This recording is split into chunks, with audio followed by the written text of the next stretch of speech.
Bezrat Hashemit Barach, on va raconter une très bonne histoire de Rabbi Nachman de Breslev, que son mérite nous protège, à nous et tout l'Israël, qui nous a que des bonnes choses si Dieu veut. Donc c'est une histoire ramenée dans Sipurim ou Mashalim. Donc c'est un livre qui raconte plein d'histoires des Mashalim, et c'est que de l'Aïtraskout, c'est que du renforcement pour se rapprocher de Hachem.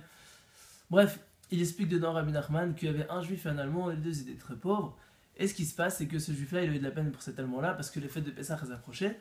Il s'est dit, je vais lui apprendre à se comporter comme un juif, comme ça, étant donné qu'il y a une mitzvah à Pessah, de ramener des pauvres chez nous, de leur faire goûter la matzah, de leur faire le star de Pessah, etc. Et donc il s'est dit, je vais lui apprendre à se comporter comme un juif, comme ça il va se faire inviter, il va kiffer. Bref, donc il lui apprend tout, sauf un truc, le maror. Donc maintenant l'allemand il vient, il sait pas ce qu'est le maror, donc il vient, il se fait inviter et tout. Et ils font tout le seder, ils font le karpas, maintenant ils goûtent les herbes amères, l'allemand il comprend pas trop. Et après ils refont le chilat et tout, ils commencent à faire le motzi. Et après, il commence à manger le maror. Et lui, l'allemand, il a cru que le maror c'était le repas. Et il s'est dit, il a rien dit du tout, mais il a pensé dans sa tête, c'est quoi ces juifs, c'est des mesquins, c'est des radins, ils m'ont passé des herbes amères à manger, c'est quoi ça? Et l'autre juif, c'est un menteur, il m'a menti. Bref, qu'est-ce qu'il a fait l'allemand? Il est parti dégoûté et il est rentré à la synagogue, parce que c'était son QG, quoi, son quartier général. Et le juif, il arrive 1 heure et demie après, il va là-bas, et il dit alors, comment c'était l'allemand? T'as kiffé ou pas? Il dit comment c'était quoi? T'as kiffé ou pas? Et il lui dit c'est une arnaque ton truc, tu m'as dit que c'était super bon, en fait c'est pas du tout bon. Le juif il lui dit mais espèce de remarque que t'es. Il lui dit t'as rien compris. Bon il a dû le dire en allemand quoi, je l'ai fait un peu à ma façon, mais il lui a dit t'as rien compris à l'histoire. Pourquoi? Il lui dit parce que si t'aurais attendu un tout petit peu, alors après il y aurait eu le repas. Et le repas c'est quoi? C'est une table qui est immense, on sert plein de plats et c'est la guerre. Et il lui dit mais maintenant toi, tu t'arrêtes aux herbes amères, ça t'a pris tout le mauvais côté qu'il y a amer, etc. De se rappeler dans l'Egypte, de prendre des herbes amères, de prendre le karpas, le maror et tout. Par contre, les kiffs, tu les as pas fait. Et lui, t'as rien compris à l'histoire. L'histoire est finie là. Rabbi Nachman de Breslev, il fait une super morale. Il dit comme ça. Dans la Vodat Hashem, c'est pareil. Quand une personne vient, il fait tchouva.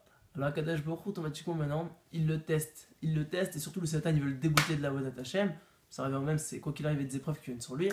Dès qu'une personne, de toute façon, il dit Rabbi Nachman, et Rabbi Nathan le dit aussi, tous les tzadikim me le disent, quand une personne il rentre dans la voie d'Hachem, le Yetzirah il veut le pourrir. Donc automatiquement il va y avoir des épreuves, des épreuves, des épreuves, pour, entre guillemets, partir dans le décor et qu'il lâche tout, et de deux, pour, entre guillemets, Hachem aussi le teste pour voir si vraiment il tient à Kadash Baruch Hu ou si c'est une chouva bidon, quoi.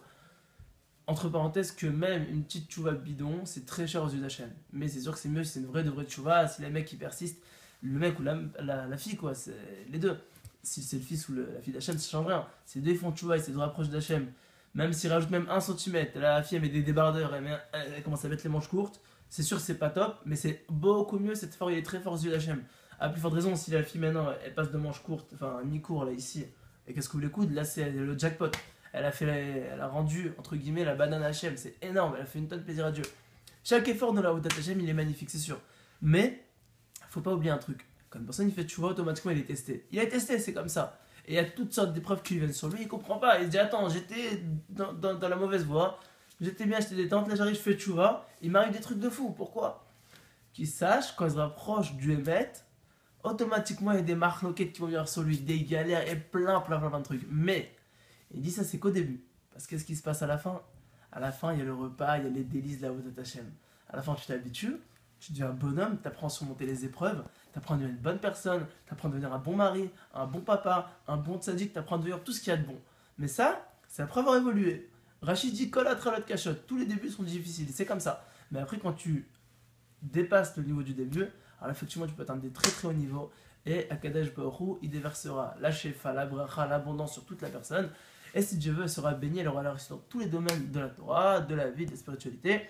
Et elle réussira toute sa vie. Donc qu'Hachem, il nous aide, Bezrat Hachem, il barach, à pouvoir atteindre ce niveau-là. Et surtout à ne pas désespérer parce que comme il dit Rabbeinu, Zchuto Yagan Aleinu, En Shum Yosh Balam Klal, le